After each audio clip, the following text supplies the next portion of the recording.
Is this a everything. confession? You're like, actually. There was like 2% where I was like, all right. And then you bring lifestyle And photos then in you there. got Jordan in there, like dumping ice on her head or something. And What are the draws? honky tonk. Honky tonks all the way. I know Jeremy's gonna ask me about numbers. I'm like, I hope I get the numbers right. You know, me hand drawing, like the door opens this way. Like, what are you doing with your clients there to help them, you know, outperform? Yeah. We're rolling now. We're live with the Short-Term Okay, Rental Pros perfect. podcast. Jordan is a superstar entrepreneur and designer in the space. I've had her help on one of my projects before. Absolutely crushed it. Has at this point designed, I mean, how many houses? Oh man. Well, this year we're gonna be a little bit over 300. Got it. Yeah. Okay. So overall, I mean, shoot, probably like close to 500 at this point. So how did Somerled start? How did you, Bree, get hooked up? And walk us from, you know, the first one to now. Yeah. How it's all, I feel like, well, it's been two years since y'all Yeah, started we the just hit business? 2 years this month. So yeah, the origin story. I love it. So Bree and I actually got connected. Our husbands were friends in college. They were in the dorms together. And so we got connected when I was dating my now husband, and her husband were kind of did like the sales route for a little bit, and then they found, you know, someone on TikTok Were they that at was BYU. as BYU, well? yeah, yeah. BYU So Connect. yep, exactly. So yeah, we all got connected at BYU, and then they, like a few years later, after meeting them, they found Michael Elefonte on TikTok talking about Airbnb investment, and they just kind of took the leap of faith, started investing, just kind of following his kind of step-by-step process, and just fell in love with being investors in that capacity. And so Bree, you know, being like a good friend of mine, and she also coming from the marketing background, like she has a really great extensive background in marketing. So she did website design, worked with lots of different clients and things like that. And so they wanted to approach Airbnbs in a very different way, like definitely as a business. And, you know, this is about 5 years ago. So definitely before the curve of kind of how we see the Airbnb industry right now. Yes, pre-COVID. Yeah, Okay. pre-COVID. And so that's when they invested in their first few rental properties. And then their first like real investment into a very competitive market was in the Phoenix, Scottsdale area. And so that's when she was really looking at the competition in the area and just saw, okay, the ones that are really standing out are the ones that have really cool intentional design. And so since she doesn't really have a background in interior design, at the time I was working in the interior design industry, she just called me up and was like, hey, I would love to work with you on this project that I have coming up. It's going to be one of my short-term rental properties, and I really want to like blow it out of the park and just make it like incredible and really fun and be very like Scottsdale specific. And so started with her first property and then a second property, and then people just kind of started taking notice, and we're just like, okay, the design portion of my investment is not very fun. It's really time consuming. And so then we just started offering our service to other people. So that was about 2 years ago-ish. And then, here we are today with kind of a full-blown business of just doing. Y'all have a machine. It's a machine. It's a well-oiled machine. At least we're getting there. And now we're able to pump out about 40 projects per month. We do about 10 installs per month where our team goes out and does the whole project management.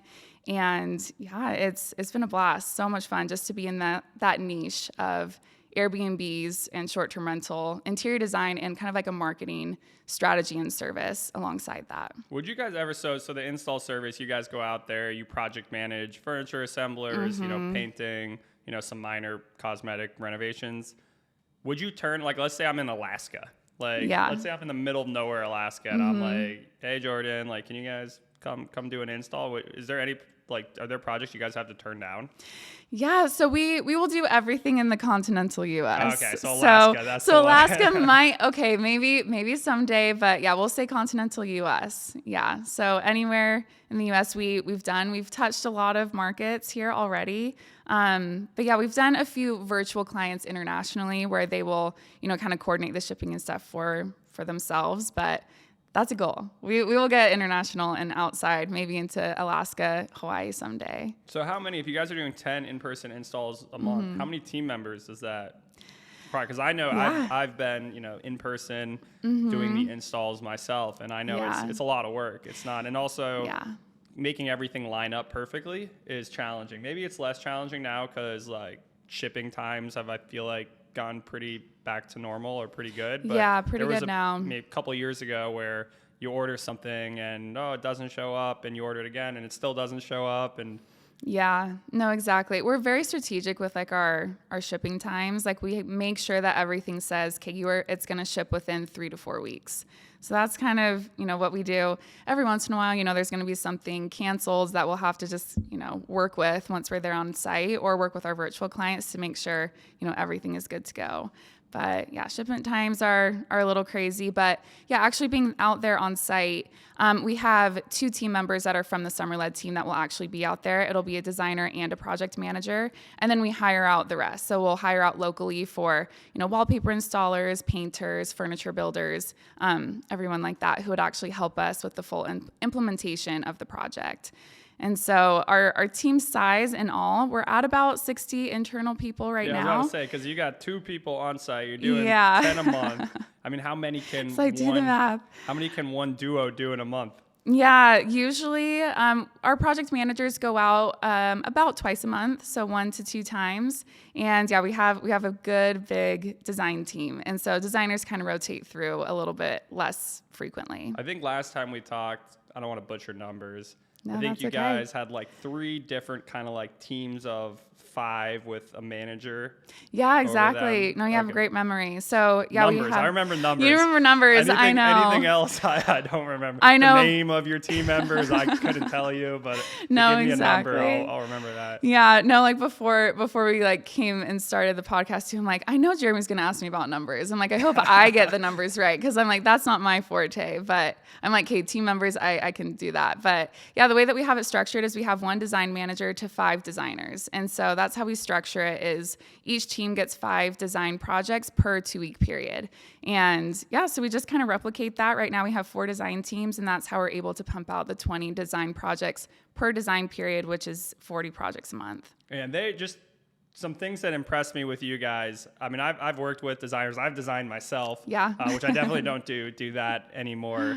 I did, I feel like 2020 and like 2021, lesser competitive markets. I could kind of, all right, some blues, some grays, some blacks, like throw it together. It looks okay, call it a day. But that's definitely not the case nowadays.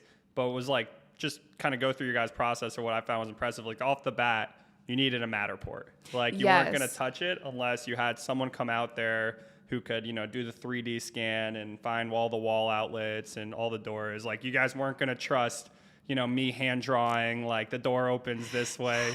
I'm sure you guys have had times where early on where you did things that way, and you learn from your experiences. Exactly. Yeah, we got Matterport onboarded onto our whole process pretty early on, because that's how we started. Exactly. We're like, okay, go out to the property, take some videos, get a tape measure.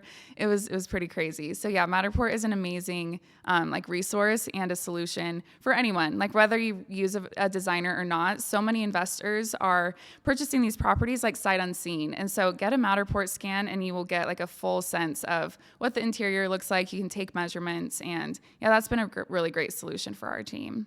Yeah, absolutely. And I think you guys also, you had an investor, you made it clear early on that you guys were looking at things from an investor perspective. Exactly. It wasn't, our opinion is, you should do this. It was, we looked at the market and, we looked at the comps, and I mean, the way that, you should do it essentially. So I guess now that you've had a couple of years, like I'm happy to like talk about, the project we did together, but do you have like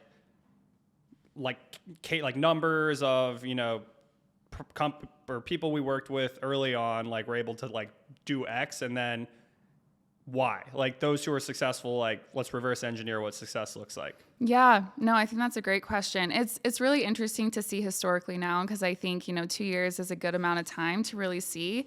But it is really surprising that sometimes just within a first few months, like we're able to see incredible success with really intentional design. And so, like you said, like we always start with market research. And I think that's something that we are continually improving on with our processes, is making sure that our team team is really well equipped before we even make any design decisions. And so we're jumping into, the comps, the market research, the data. We love AirDNA and just other resources to really dive into all of that is already out there. And so one thing that's how we start. And then jumping into the design, it's really informed. So we know exactly who the target audience is, what amenities are gonna, increase the ROI. And so with that strategy going into it, again, like we're able to see a pretty quick return on investment. My personal favorites are properties that used to be Airbnbs, and then we come in, do a redesign or a refresh, and then we're able to kind of compare just like apples to apples, where, it's the same property management a lot of the time. It's the same service renderings. It's sometimes even the same listing on the Airbnb platforms, but the only thing that's changed is the design. And we've just been able to see people, really exponentially increase their overall ROI. Like one example is we did one in Nashville this past year, and just within, I would say about 6 months, it was like an increase of about 20%. Got it. And yeah, I like how you said the apples to apples comparison, because that's where I think that's where a lot of people get bogged down in short-term rentals, is they look for like apples to apples answers. Like, that's not usually the case. This comp, down the street is doing this amount. Like, does that mean I'm going to make exactly this amount of money? Where it's not at all the case. Yeah. I mean, you can have, 2 properties that even you have the same, like 2 identical properties, even with the same property manager, and like they could even have like significantly different performance. And when you break it down, it's just like, we priced, well, if you have the same property manager, you're probably pricing the same way. But even for me, like, okay, I'll give an example. Like I have like very similar properties in like the same market, and I'll have different like pricing strategies for each of them. So if I manage 8 lake houses, I might be like, all right, for half of them, I'm going to test out this pricing strategy, and the other half, I'm going to test out this one. I'm going to give it a year or two. I'm going to see which one plays out better, and then I'm going to do that one moving forward. Yeah. So, that's nice. Yeah, this game, it's not like a commoditized, right answer, wrong answer game. It's roll with the punches and improve over time, which creates, opportunity. But also, I'm sure you guys, 300 clients, and I'm sure clients are looking for like exact answers. Yeah. Yeah. And that sometimes is tough, because we can't say exactly like, okay, you are going to increase your ROI by 50% if you use Somerled Designs. But also, you might suck at pricing, you might suck at management. Yeah, exactly. So it's like we have to bring in like those considerations for sure. But the way that we start with question: have you guys ever handed designs off to people, and then like they just like the virtual design clients, and they just did not execute on it somehow? Like they just like messed up the paint, and I would imagine that had happened. I feel like with us, like, because I'm like, I want things like done so quickly. Yeah. I did I did 98% of like everything. Is this a confession? You're like, actually. There was like 2% where I was like, all right. Well, like, sometimes like wallpaper people take forever and eventually get it done. But, at first, like, just, okay, we got to get this up. Like, I'm not waiting for wallpaper people. Yeah. So has that ever happened where it's like you guys do literally give like the perfect blueprint? You give, the several, resources, a spreadsheet that says everything, everywhere it goes, dimensions, the link to it. You give the PowerPoint presentation that shows it visually. But yeah, has there been cases where like you've handed everything off and then they're like, oh, here, we got photos taken, and you're looking, you're just like, oh my goodness, like. Yes. I mean, it does happen. Yeah, we do a lot of work up front, but I guess that's kind of the beauty of the virtual design as well. I think a lot of investors think like, okay, I totally can handle this. And a lot of investors who do virtual design with us first, they come back, they're like, we are never doing that again. You are for sure project managing our next one.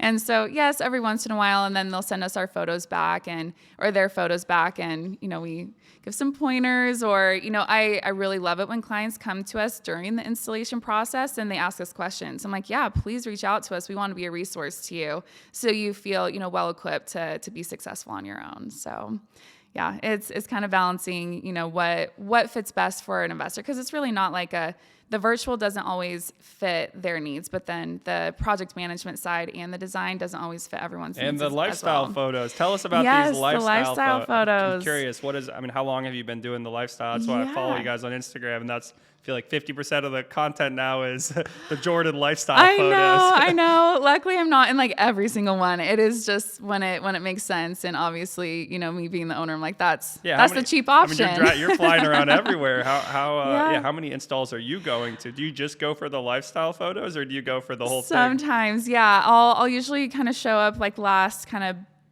portion of the install, and if you I'm guys there are for doing the a photos. 10 a month, are you looking at 10 a month? I'm no not, way. luckily. I was going to say, no way.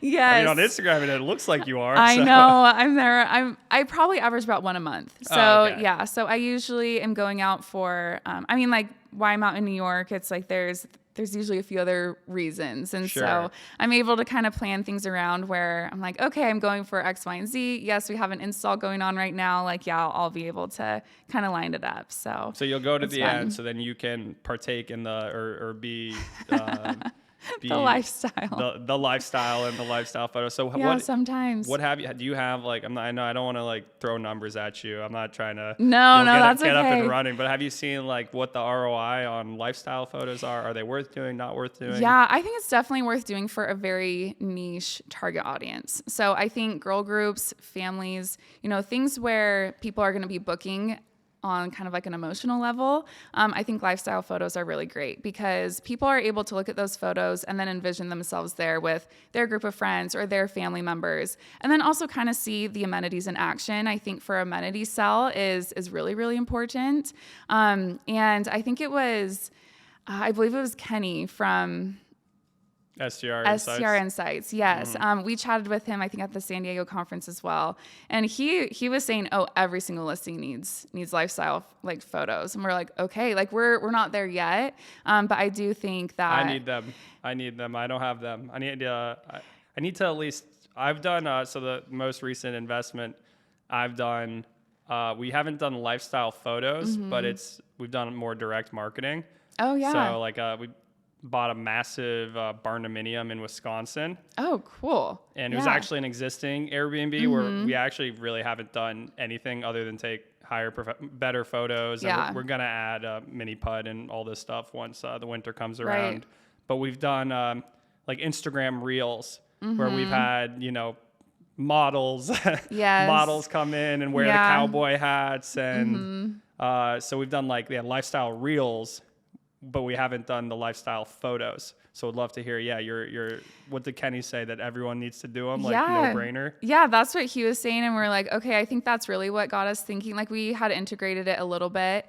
And I'm sure Kenny actually has, better numbers than I do at this point, just since this is so early on that we're introducing this to our clients. And so, we are able to offer with our project management service, like, hey, we will manage, lifestyle photos as well. It's kind of like an add-on, like into if they want to, pay for it, we'll look again at the market research, look at what their competitors are doing. If there's a really big lack of lifestyle photos with their competitors and it's a really competitive market, then we would usually, recommend it and say, okay, this is like one way that we can really separate your listing from others is, integrate, lifestyle into it. I think it's a good balance. You don't want to have, your listing have only lifestyle photos. I think it's nice just sprinkled in, especially around the amenities, like the pool, the get ready station, like things like that. So again, it's more of an emotional buy. The get ready station. The get ready station. We love those. Are you kidding? It's just kind of like a bar with a bunch of mirrors. I know exactly. Gosh, I look at these listings too much. I know. But yeah, so that's kind of like our take on lifestyle. I think it's a little early to tell for sure, but I think it's a great way to differentiate because it's so saturated. So we always are thinking through ways in which you can, just be more competitive. Got it. It's all about being competitive and winning. So I don't know if I shared, I think I did an Instagram story where I was like, hey, it's been a year since we got this house. Yes. And, but yeah, the house, and this is actually something I'm curious your thought on. So we got the place last year in December. So it's November right now for $640. I thought we got a good deal on the front end and that it was undervalued. But we just refinanced it. We timed the rates perfectly. And I didn't do this at any of I had a partner on that house that Yeah. house who was like so on it because when you do refi, we gotta do all our paperwork and we've gotta everyone's gotta sign whatever documents and whatnot. So we had a few houses where we just didn't get it done. Where I was like, guys, I really think like we gotta time the rates here. Yeah. But for that one, we timed it perfectly. So shout out nice. shout out to my no shade on anybody else that we didn't get it, but a special shout out to the one where we did. We executed. We got it like 5.875 on the, wow. and then it shot back up like a point. Now it's like 6.7, like 2 months later, a month later. Yeah. But my point on that is we got it refied and they appraised it at 820. Wow. And I was what a jump. And we did, we finished out the basement. We added a movie theater. Yeah. But I was like, maybe the design, like having, the appraiser walking around and being like, damn, this is nice. Like maybe that had something to do with the appraisal. Cause like the market definitely did not go up 15, 20%, 20% value. Actually, that's even more than that. 640 to 820. I'm not, no math. Yeah. But have you guys seen, or have you had like refis that people have done where they've came out a lot higher? And do you think that's attributed to good design? I think so. Yes. And, I will say that most of the time we are only making cosmetic upgrades to any design that we touch. Like we're not knocking down walls. We're not doing massive remodels. It's just like paint, wallpaper, light fixtures. Just things that like you don't necessarily need permits for. And so, even just little things like that can exponentially, help your property as a full. I can't say exactly like, okay, this is the exact percentage that you're going to, kind of get a like reappraisal value at. But I think it definitely helps just with having a cohesive design, having stuff that is, very intentional. It definitely helps. And so, I'm thinking of like one other instance where, a refinance really, really paid off like after the full design. And again, nothing super extensive, just like a little bit, just some like paint here and there can really go a long way. So that's awesome to hear. Congrats. Thank you. Yeah, and I'll say a house where we didn't, we self-designed. Yeah. In a market. So we did one in Western NC. We got it like right at the end of when interest rates like shot up. Yeah. So we actually didn't refi it, but we went from 10% to 20%. Mm-hmm. So you owe PMI. If you're under 20% equity in the house, you have to pay a couple extra $100 a month. Right. So we wanted to get rid of that, but in order to get rid of that, we needed an appraisal. Mm-hmm. And in that house, we really did not design it that well. We actually finished out the basement. We added square footage. Okay. But we didn't. At the time, I may have thought it looked good, but now I look at it and I'm just like, golly, what'd I do? I'm mad at myself. Time to do a redesign. yeah, maybe. We got it. Maybe this is a sign. Oh my goodness. But when we reappraised that one, even though the market in that specific area had shot up, like we bought it at 429, it reappraised a year later at like 530. Mm-hmm. So there was a jump, but like the one I did with y'all, like definitely had like the market didn't go up and it shot up like a lot. No, so, definitely. I don't know. We have, I guess this is maybe an apples-ish to apples. Yeah. So that's the thing to think about with design is like, okay, sure, you're going to increase the revenue, but also like the asset itself. Exactly. Yes. And especially like when you're going to be adding like more amenities, remind me, did you add like more like a pickleball court or anything else? We didn't even do that, yeah. Okay, so it's seriously we've waited, just, we kind of got it up. We let it ride. And at some point, I like to like tier things, and totally. I'm sure, the people recommend just do it all up front. Mm-hmm. I don't do it that way. I'm like, all right, how much cash do we need today? Yeah. And then, let's wait until the next winter and, add some more stuff to it.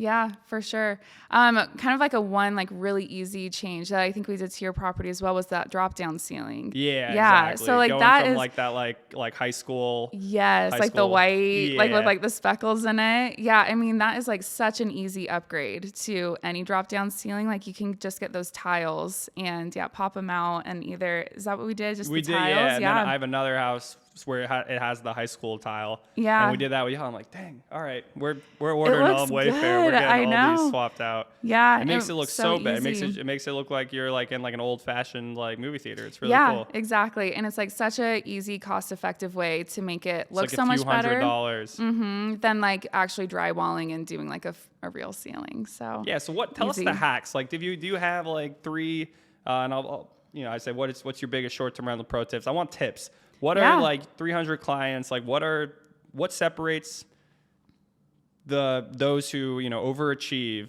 Yeah. So first question. Yeah. What separates those who overachieve? Okay. So those who overachieve, I think it's just having a strategy. If people go into a property, they're like, okay, I can for sure design it myself. We call it the home goods special. You're running to Target, you're running to Home Goods. You're just trying to fill the space with usable items. I've been there. Craigslist, Facebook Yes, Marketplace. yeah. And it's like, no shame there. I mean, I think everyone's investment journey has to start there. And I think you just have to learn along the way. I think we've learned a lot in Somerled just over the last few years, and we've changed a lot of processes and made sure that we are, continually leveling up. So yeah, we call that the home goods special. And so that is, you're essentially leaving money on the table, because even if you have a beautiful home, it has 5 bedrooms, the exact same amenities as your competitor. If you don't have strategic design, then you're never going to get to where your competitors are, or exceed what your competitors are doing. And so having a strategy first is I think the main way in which you can really differentiate yourself from the get-go. And you're still going to be spending essentially the same amount at the end of the day, but it's actually going to have strategy and intention behind it instead of just kind of throwing things together. So that's why we started off with market research. I mean, anyone could do that. Just look at your competitors, look at what amenities there are, and just come up with your target audience. It's not too hard.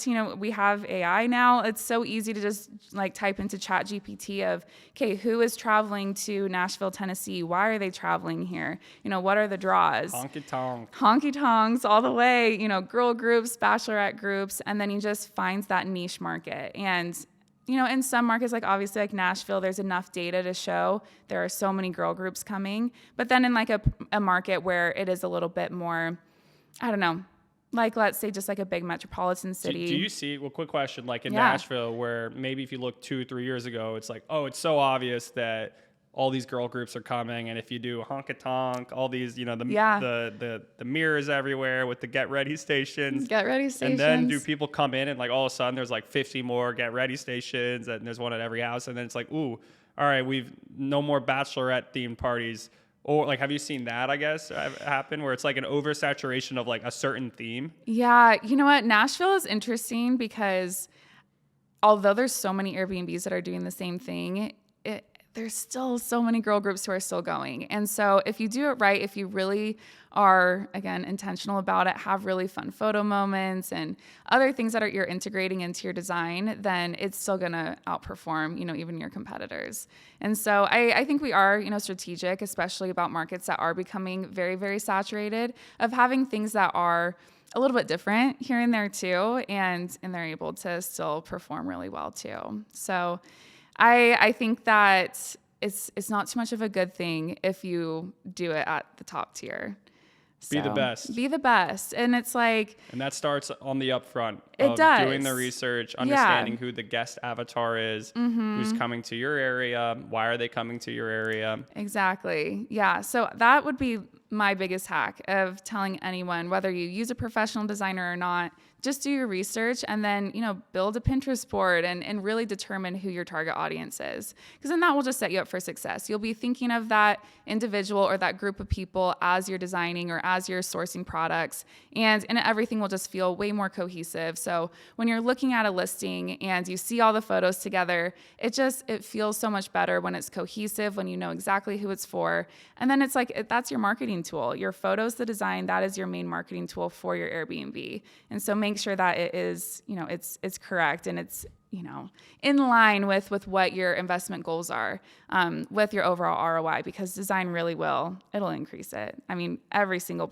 client of ours, there's not been one instance where it's, decreased over time or they didn't see any change. It's always an increase no matter what for design. Super. It's crucial. It's crucial. It's crucial. Yeah. Design and amenities. So Exactly. have you seen any particular amenities that just haven't worked like across markets? Because I know like the market we work together in, there really isn't, it's not a Scottsdale where you can be very clear. All right, in Scottsdale, you've got all these golf people and you've got all these pickleball people. So what we did is, all right, let's look at some like similar-ish markets and try to like pull things people are doing there and bring them here. But like, are there specific amenities that you've seen like, damn, they're crushing it everywhere. Like we recommend these to all of our clients. Yeah. So that would be my second is take a look at your amenities, before you even look at like the interior of your home and just think like, okay, like what are we going to put here and here? Think instead of like amenity strategy. And I think that's going to be just a huge selling point for no matter what market you're in. I think hot tubs across the board, everyone loves, a hot tub if you're able to do it. We've been doing a ton of like cold plunges and saunas. I mean, I think it's a little bit trendy right now, but it's still such a great amenity to add that you're not going to have in a normal residential home. So anything that you can kind of level up to make it so it doesn't feel just like your day-to-day home, I think that's just like a great win. So have you guys started doing the saunas? I've seen them recently where they have the glass in the back. Yeah. And because I feel like, sauna at this point, the shot of like a closed sauna is not that cool. It's not. But if you do the sauna with the glass in the back and you point it at the view, then all of a sudden it's like, cha-ching. And then you bring lifestyle photos in there. And then you got Jordan in there, like dumping ice on her head or something. And then you really sell the experience. Yes, exactly. Like if you can't, like even like a hot tub, you can't just like take a picture of like a hot tub sitting there. It's like, okay, that's just like a big square rectangle, like with water in it. And so you design around it. You bring in, some like towels and like, even lifestyle and other things to really sell the experience. It's the experience that you're selling at the end of the day, and the design just really kind of helps you get there. So yeah, we actually did this really cool sauna. I forget where exactly it was. It was out in the Poconos. Beautiful view out on this property. Are y'all doing a lot in the Poconos? So many in the Poconos. Poconos is, I mean, I'll explain kind of where I'm at or different markets. I live an hour and a half from the Poconos. It's easy to get there, which is an attractive thing. Like as fun, I do manage everything remotely, and honestly, there are benefits not being close because then you don't even think about like trying to there's an issue, like I'm gonna go fix it. But it is cool like during the setup process. Like I do enjoy like creating the experience. It's something I do like. I don't want to be there the whole time, but like I want to go there at the beginning, have a feel for it, and then come back towards the end and make sure everything, attention to detail is there. Yeah. But question: are you guys doing a lot in the Poconos? Because it's kind of for me, it's there. There's a lot of revenue there, but there's also a lot of your guys and all these other people I know designed homes there. So. Yeah, I would say a trend, like I would say like about 2 years ago when we started, it was like Nashville, Scottsdale, Poconos. Like I would say like those are like the top areas in which we designed in, and everywhere in Florida. Can't forget Florida. I mean, Florida really is still such a great market. Even now, even like the last few months, have you had a Florida slowdown or? A little bit of a slowdown just with the hurricanes, I would say. But yeah, I think Florida will always be Clearwater, good. Seminole, Largo, like those areas? Yeah, those areas got hit a little bit. We were supposed to go out and do a few installs that have been postponed that we're probably going to be doing now in January. So, but I mean, the thing is like people are always going to be traveling to Florida. Yeah. So I think, you can look at like historic data of, okay, where are areas that people have historically traveled to for generations? And it's like, okay, the Poconos is definitely a place like that. I think Florida is definitely a place like that. Gatlinburg. Yeah, exactly. Where it's like, okay, like your parents, your grandparents, like that's just like a meeting spot that people feel nostalgic about. So I think those are always markets that are great to invest in, even if they do tend to be a little bit more saturated. But just trends that we've been noticing recently is taking a look at kind of larger metropolitan areas and then going about 3 or 4 hours outside of that that are drivable, weekend trips, people who want to get out of the city or out of just like normal day-to-day life and invest in those areas. And it sometimes generally more rural areas. Yeah, a little bit more rural or and less even less competition. Less competition. I think those are going to be the areas that are definitely going to become like a Scottsdale, a Nashville, let's say like 5 years from now. Because it is saturated, it is competitive, and so you kind of have to think through, okay, what are trends that we're seeing people investing in, and people where are they traveling to? And I like how you brought up like looking at like other markets, like compared to your market that you're investing in now of, okay, where is another market that maybe looks like my market maybe 2 or 3 years ago? And it's, okay, what can I add into my market now or into my property that will, help me outperform people who are going to be investing in here over the next, 5 years. Yeah, and I would add something to that, and this is something I talk about a lot, is like natural scarcity. What about my property is something that can't be recreated, because there are, certain places where you're in there today, but and I do think this is less of a risk than it was the last few years, because you had interest rates were so low, house prices were so low that, places like Gatlinburg, Pigeon Forge just absolutely blew up. Yeah. Maybe wasn't quote unquote competition, or you were competing against iPhone, you're just competing against disgusting listings that families have had in their generations for 40, 50 years in early 2020. But now you're competing against, hundreds of Somerled properties that are, immaculate. I don't think there's that same risk of like, if you get into like one of these, markets that is lesser known, which I would say Gatlinburg was like not known in 2019, 2020. I would say. I do think, there's less risk of that, like 2027. If you look at Airbnb or whatever, and the supply of short-term rentals across the U.S., like it's decelerating. Yeah. It's not like there's a deluge of new properties like hitting the market.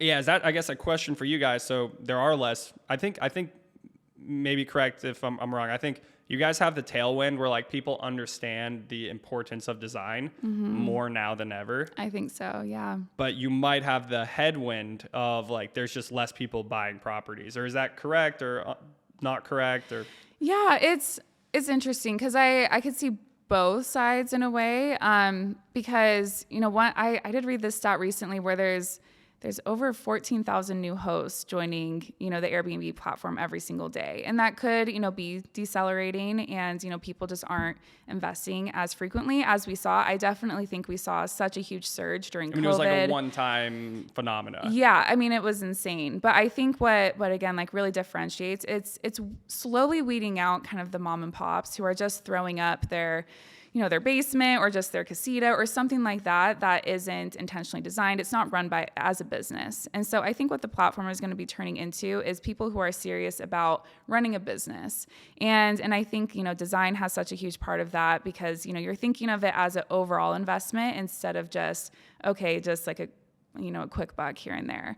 So although it may be decelerating in terms of more hosts joining the platform or more people buying properties, I think it's actually going to become even better, not only for a user experience who's going to be booking Airbnbs, but also for individuals who are hosts too, because it's going to become a more lucrative business if you're actually serious about doing that as, doing it right and doing it in a way that will set you up for success in the long run.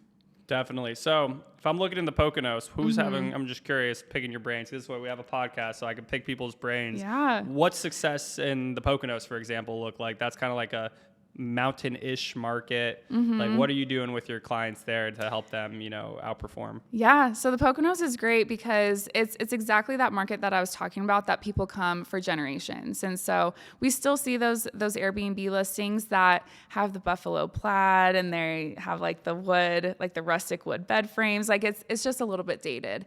And so you have to think about, that target audience, but also who's actually going to be booking it. So most of the time it's women, it's the mom, it's the grandma, it's someone who, cares about their group of people that are going to be traveling. I say Poconos is definitely a family-oriented place that people are traveling to. But, think of, that kind of maybe older millennial mom, and like, what is she looking for in that listing? And so we are definitely taking the Poconos in a little bit more of I would say like a cozier mountain modern kind of vibe. That's a design style that I think works really well. It feels elevated. It feels new and current. Would that be what we'd classify Mike Chang's property as? Yeah, exactly. Okay. Yeah, so his is, I went out to the property, by the way. I'm jealous. A few weeks ago. Okay, awesome. How's it looking? I love, he wanted feedback, and I was like, yeah, inside I can't really give any feedback. Yeah. Like, this is pretty perfect. Okay, awesome. Obviously, I'd give feedback to you if I thought there was any feedback to give. I did say, and I outside there's things that, and I know he, knows that and expects that, like over time, outside you could probably do more to it and add new amenities. So I actually recommended, building like because he has a view of the Wyndham Mountain ski slope. Yeah. Like in the corner. I mean, I love the property. I told him, I was like, this actually like is my personal, like, I live in New York City. Like this would be like my dream. You know, like I grew up, like I've got, you know, like my great uncle has a place in the Hamptons, and, you know, I get the whole allure of the Hamptons. Like I've gone out there, the beach, but it's just like so freaking crowded. Like you have like no cell phone service, like the restaurants, you know, it's so scenic. You got to get a reservation everywhere. Like personally, I like, you know, chiller places where you can do outdoorsy things, and also skiing in the winter is definitely appealing.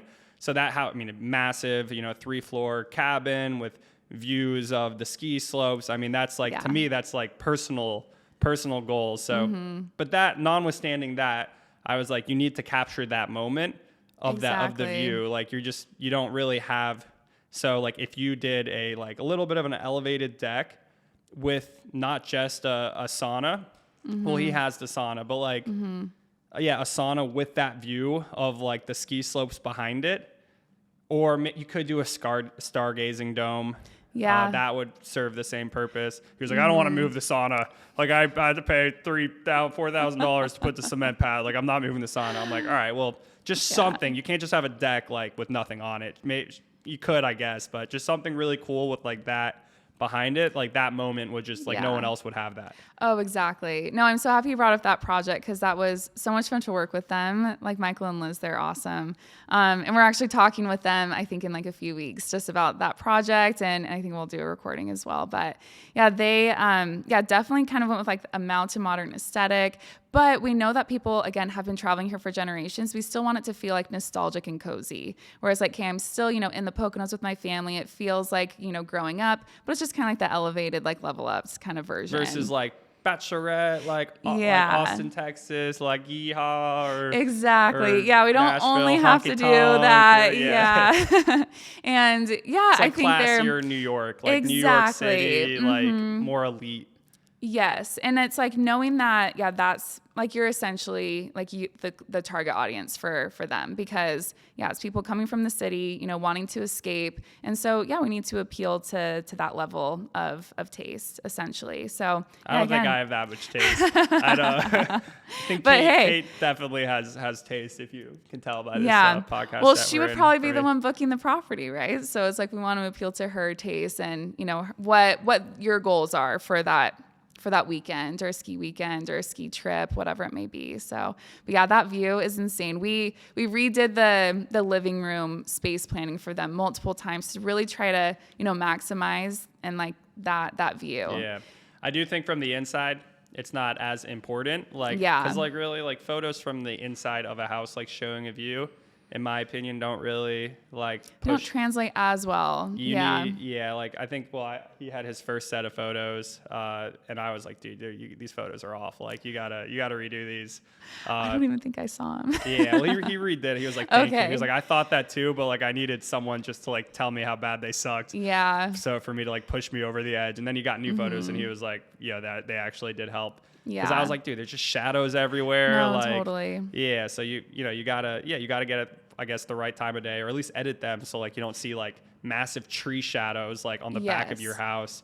You know. But my point being is, exterior photos in like a place where you have a view, you need to like not just, and this is like one of the houses I have, like it has a view, but I'm like, you got to put something like, people got to imagine themselves like sitting there, exactly, like looking at the view. Like you've got to like orient it, like where it's like, this is, you know. Yeah, it's like, look at this. Amazing. Yeah. But it's like we've designed the experience like this way. You know, like when you're outside, you know, you're like everything is pointing that way. Yes, exactly. No, and that's all part of the strategy. It's like that experiential design, you know, basically writing the itinerary for the guests for the weekend. It's like, hey, you tell them exactly what to do, where to go, take the photo. And it's like, it's very intentional behind the scenes, but when they're experiencing it, they may not be like, oh wow, they purposely put, you know, this like fire pit around this area because it's a perfect view. But we know, you know, being like the designers, we come in, it's intentional. And that, exactly. And I would say that is something that like guests do pick up on. I think they do. That it's hard to scale intentionality. Yeah. Because guests are like, damn, every like like little thing is kind of thought about, you know? Exactly. And I mean, that's what's going to lead to those 5-star ratings and reviews. That's going to lead to further bookings in advance. You know, if they love the experience that you're providing for them, they're going to come back or tell their friends about it. I mean, it's the best when you have free marketing, when people just word of mouth post about your property on their own socials. I mean, that's the goal. Exactly. It's easy. So let's, to okay. implement. So I think you've laid a very clear picture of, you know, what it takes to succeed as an operator. But I'm curious, so you're a business owner in the space, and you don't, I know we talked about this last time, you don't have property yourself. I don't. Currently. And yes. You and like John Bianchi, like John I've had on this podcast like 3 times. I think he sat, I think we had different chairs at the time. We actually got a chair on the street that was, I think he sat on that one. Oh, so I get the new chair. You got the new chair, yeah. That's like a Kate chair versus Jeremy chair. Where Thank you, Kate. Where I went downstairs and it was like, oh, we found one on the street. Like, perfect. I'm sure it looks like it's fine. Yeah. But he doesn't, like, he's helped by, you know, he doesn't design, but he's helped you know, hundreds of properties at this point, but he doesn't have one himself. And like, I know it like burns him a little bit. I know. I'm curious for you. Do you have that feel? You're like, I've got enough short-term rentals. Like, I don't need to be dealing with guests now, given I'm, you know, dealing with clients. Yeah, you've ousted me. I kind of keep it on the down low. Exposed. I know, exactly. See all the photos of her with the cowboy hats on and at the pools and stuff. You know, that's... Yeah, I know. Luckily, you know, the way that like we've kind of built our business is, you know, Bree comes from like marketing and investment. And then I come in with, you know, the creative direction, interior design. And so we're kind of like that balance. And so, yeah, I feel like, you know, being in the space for so long, I have like all the tools for it. It's just, yeah, you know who, I need the time. Yeah. I'm running the business, but no, it's definitely a goal of mine and my husband's. We definitely want to invest. You need the tax savings. The tax savings, like all of it. So yeah, it's definitely a goal of ours, and we want to be able to invest. And again, like I feel like I have all the tools for it. If you were going to invest, where would you? If you don't, you don't have to say. But and it could be a personal, we want to invest in Utah because we're, you know, I think you went to college there. Yeah. I don't think you're from California, right? I am from California. Yeah. So we won't invest in our own state. And I mean, you're here in New York, you get it. It just doesn't really make sense. You know, a trend that I've seen recently too is college towns. And I think that's really appealing to us. I saw your guys, Texas A&M one. Yeah. Exactly. Aggie land, yeah. Down in College Station. Yeah, so I think determining that... Don't invest in Chapel Hill, North Carolina. That is a college town I'm from. We're like, just don't do it? Well, it's kind of like a New York or California, like super annoying. I do have an Airbnb there. It is a camper. Oh, okay. There you go. But yeah, I don't know. So that is something that we've been kind of playing with. My husband's a big college football fan, so he's like, okay, somewhere in like the SEC would be a blast. So that's, I don't know, some place that we've kind of been playing with. But again, like we're not so much like, oh, we want to be like personally connected to a place. Like we would 100% go into it as like with an investment mindset and run numbers and, you know, see what would really make sense at the end of the day. A place that's kind of been top of mind for me, I just did like a a New England trip, like just a few weeks ago. We were leaf peeping. I think that's like the cutest term. But yeah, we went up to Stowe, Vermont. Were you guys apple picking too? Yeah, we didn't even apple pick. It was super quick, but we did go look at all the leaves. I'm like, okay, this is a really beautiful location. Again, like fits that kind of formula of really close, about like 2 to 3 hours, but like outside of big metropolitan areas. So we flew into Boston, drove to Stowe. I'm like, this is definitely, you know, a place that I feel like would be a good investment area or like somewhere around there. So that's another big trend in like the New England area. Yeah, no, that is I got one in Wisconsin, and it's not a city itself or, you know, a known town. I don't even know the name of the town, honestly. I'd have to look it up. But it is in between or 2 or 3 hours from, Chicago and maybe Minneapolis. Exactly. Don't quiz me on my Midwestern geography. Okay. I wouldn't know either. Sorry. But yeah, so I mean, that's the thing. Like we'd love to invest.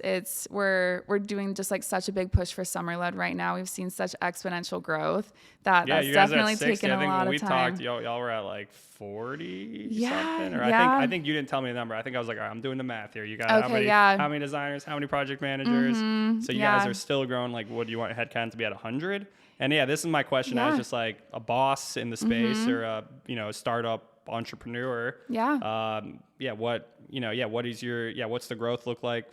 What's your goals for Somerled? And then what tidbits do you have growing that business? Yeah, well, I guess for year 2, it was a little bit tough to compare just our year 1, because we're like, okay, year 1 was so scrappy. We were just, trying to build anything. And then year 2 has been really exciting to see. We've been getting a lot of operations in place, all of our SOPs, some really strategic hires. And so year 3, we're really excited because we now have everything in place where, we have that perfect structure for the design teams. We have a great structure for the project management team, where we can essentially just continue to replicate it. And so growth, I think we're setting ourselves up for more growth, and it's going to be a little bit smoother sailing moving forward. So I don't know exactly what 2025 is going to bring, but we are hoping to grow exponentially. Y'all were I think when we talked, you guys were looking for a COO type person. Yeah. Did you make that hire? We actually did. Oh, yes. cool. Yeah. And she's incredible. She's actually in the space. We got connected actually through Skylar and Maddie. Oh, sweet. Yeah. Skylar and Maddie, they have given us some amazing referrals. They're great. Yeah, they're awesome. And so, this individual, she was kind of in their community.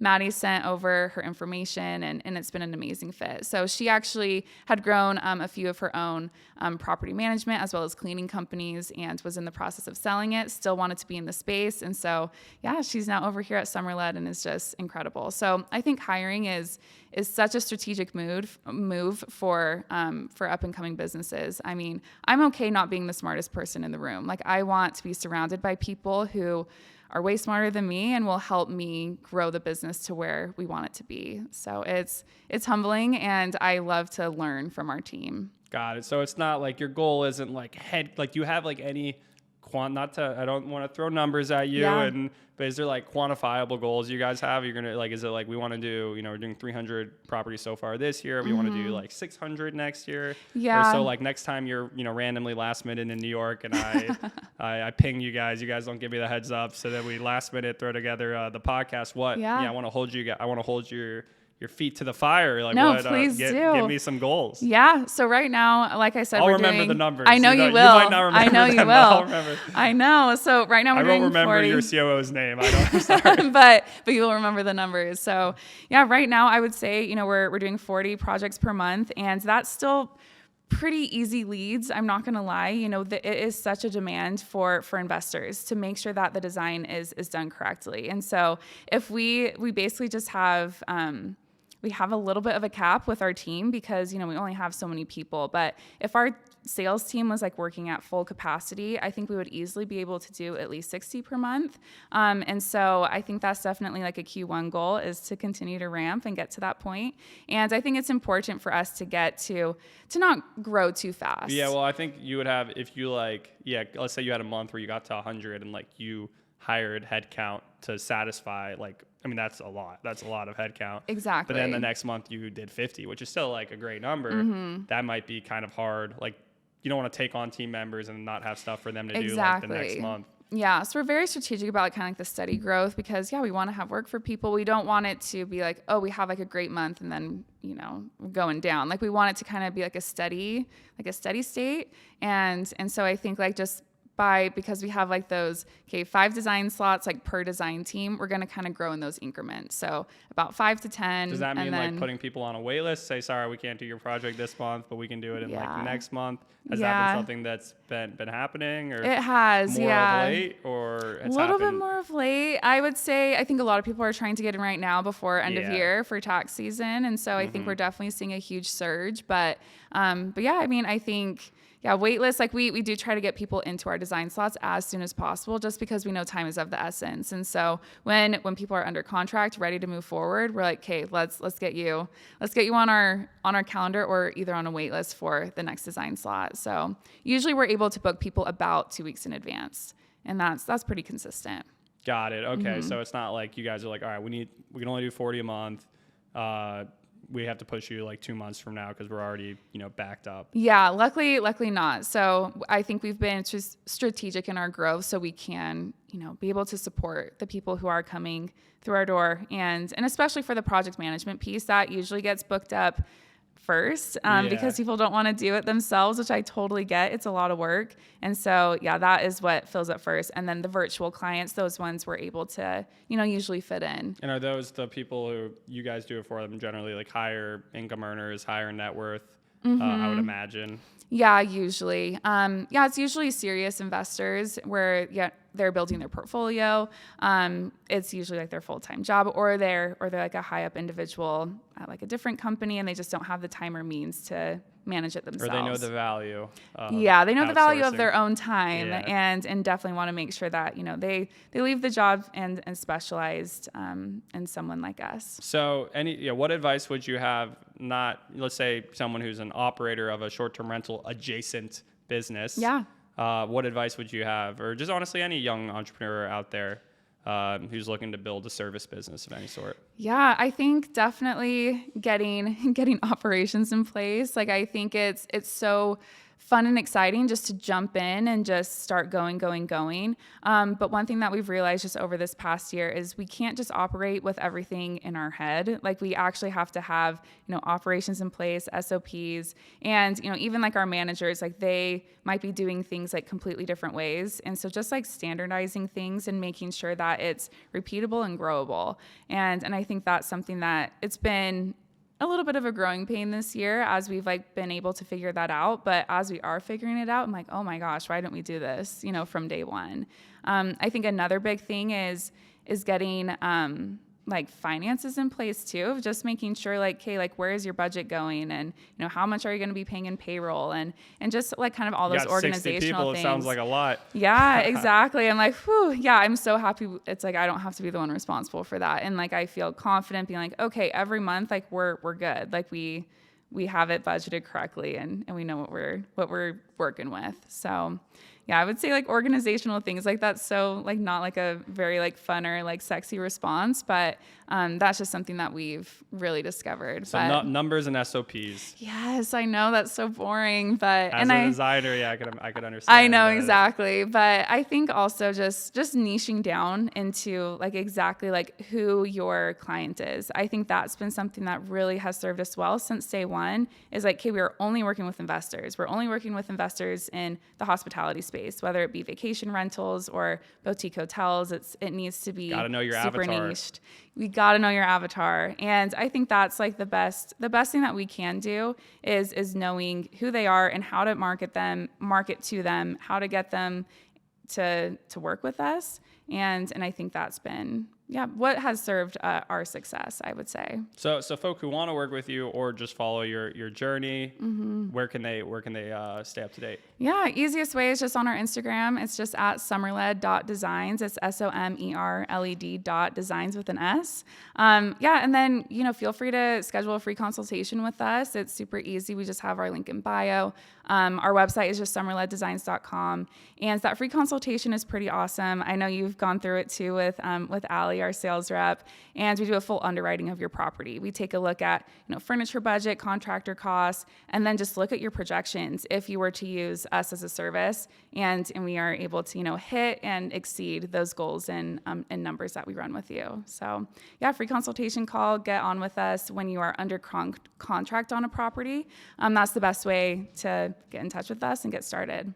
Awesome. Well, I hope you guys enjoyed today's episode, and I appreciate you coming over and having you on. No, thank you. I've been looking forward to it, and I'm happy we were able to make it happen so last minute. So thanks, Jeremy. Awesome. No problem. All right, guys, stay tuned to the next episode of the Short Term Rental Pros podcast.